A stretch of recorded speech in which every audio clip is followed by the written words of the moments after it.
Thumbelina by Hans Christian Andersen, retold and illustrated by Brian Pinkney.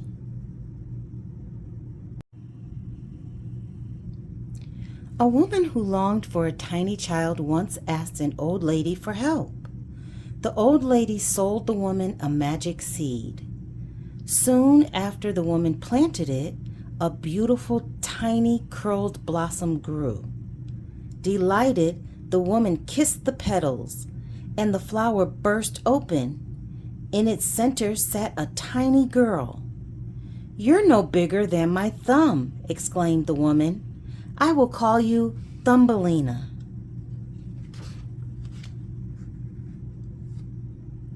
Each day, Thumbelina played on the kitchen table, rowing on a little lake that was really a bowl of water decorated with flowers.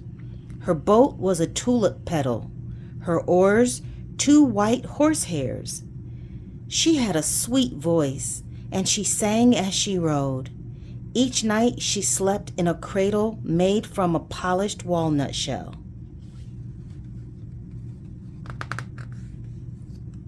One night, as Thumbelina slept, a toad crept in. "She will make a nice wife for my son," thought the toad. She snatched up Thumbelina in her cradle and rushed to the muddy riverbank where she lived with her son.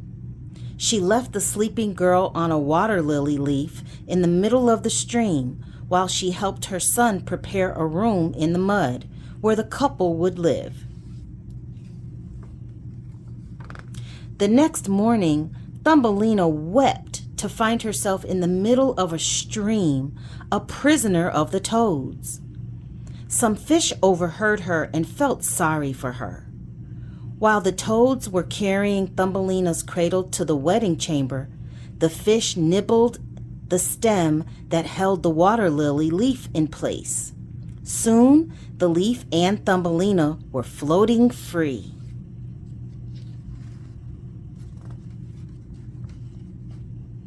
Thumbelina enjoyed the warmth of the sunshine and the songs of the birds. When a butterfly landed on the leaf, she tied one end of her sash to the butterfly and the other end to the leaf. Pulled by the butterfly, the leaf gathered speed, taking Thumbelina far away from the toads.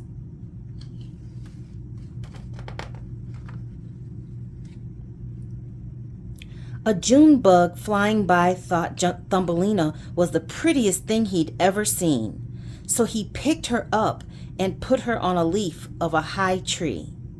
Thumbelina was frightened and very worried about the butterfly. She knew that it would starve if it could not free itself. The June bug didn't care. He was too busy showing Thumbelina to his friends, but they thought she was ugly. So he set her on the ground and let her go.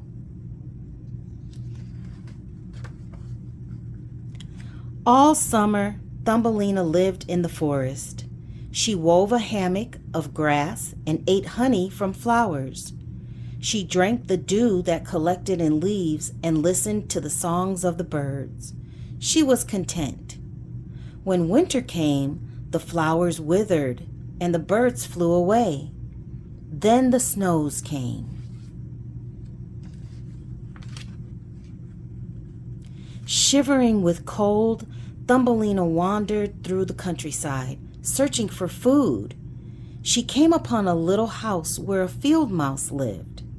When Thumbelina begged at the door for a grain of barley, the kind field mouse invited her inside. "You may stay the winter," the field mouse told her, "but you must keep my house tidy and tell me a story every day, for I do like a good story." Thumbelina was glad to agree. The field mouse had a rich mole as a neighbor, and he came to call the next day. Before he arrived, the field mouse said to Thumbelina, "If you could get him for a husband, you would be comfortably off." The mole was blind and did not share Thumbelina's love for the sun and for flowers. But when Thumbelina asked to sing for him, He fell in love with her pretty voice. He was very cautious, so he said nothing about his feelings for her. A week later, as Thumbelina strolled with the field mouse and the mole through one of the mole's underground passages, they came upon a dead bird. The mole thrust his broad snout through the earth over the bird, and light shone down on its body. It was a swallow. The mole kicked it, saying, "What a misfortune to be born a bird." He closed the hole above the bird, and the mole and the field mouse walked on. But Thumbelina lingered to kiss the swallow's closed eyes.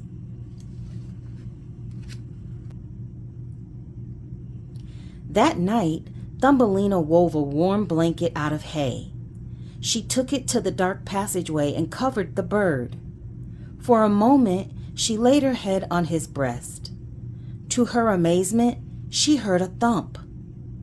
It was the sound a heart makes when it's beating. The swallow was not dead. He had been only numb with cold, and now he was reviving in the warmth.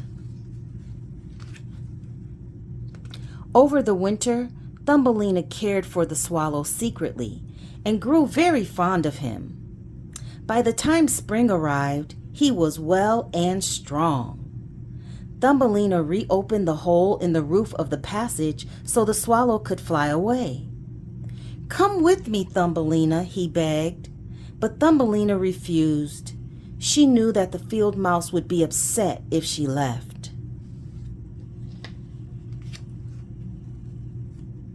Soon after the swallow had flown away, the field mouse told Thumbelina that the mole had asked for her hand in marriage.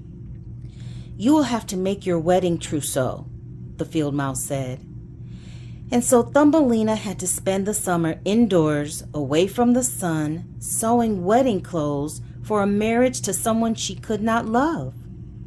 When the trousseau was finished, the field mouse said, "Your wedding will be in 4 weeks' time."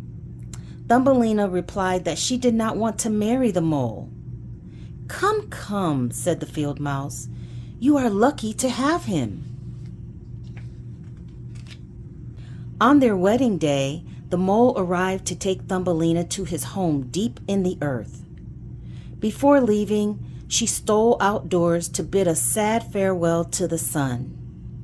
She embraced a small red flower, saying, "Remember me to the dear swallow if you should see him." High above her, she heard a bird chirping. The swallow had returned. How happy they were to see each other once more. Upon learning that Thumbelina was about to marry the mole, the swallow said, "I am flying to warm countries. Will you come with me? Dear little Thumbelina, do come." "Yes, I'll come with you," said Thumbelina.